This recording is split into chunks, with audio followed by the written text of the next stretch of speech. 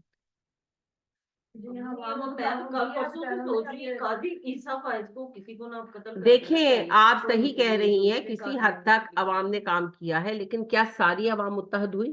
اور اس کے بعد دوسری بات یہ ہے، میں آپ یقین کریں اس پورے ویک میں نبی صلی اللہ علیہ وسلم کو بہت یاد کرتی رہی. ویسے میں اکثر ہمیشہ ہی کرتی ہوں، پر بہت شدت سے مجھے احساس ہوا کہ میں نے کل پرسوں بھی آپ سے بات کی تھی، میرے دانت میں تکلیف ہے اور اتنی بڑھ جاتی ہے جب میں کلاس کے بعد فارغ ہوتی ہوں کہ مجھے لگتا ہے کہ نیچے سے ہڈی شاید ٹوٹ جائے گی. ابھی مجھے اس کا افاقہ نہیں ہو رہا، ہو جائے گا جب میرے اللہ کا حکم ہوگا.